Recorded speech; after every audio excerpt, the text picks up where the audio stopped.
Moving to the edge of the bed and back using sliding material. We'll show you 3 situations requiring increasing assistance. Moving to the edge of the bed can be difficult if the person is impaired from pain or function. A slight impairment can be overcome with the Mastercare sliding material. By lowering the friction under one hip, the strain on the lower back is significantly reduced when the legs are turned out to the edge of the bed. It also works when you need to go back to bed. It's only the turning point that needs to be smooth. This way you can turn easily without sliding forward. Is the sliding material difficult to place by yourself? The helper can assist. Just remember to fold the sliding material.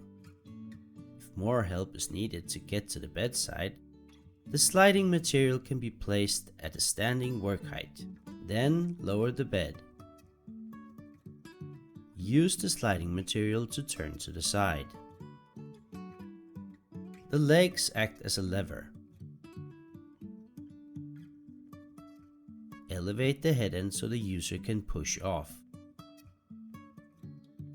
These were a few examples of inspiration.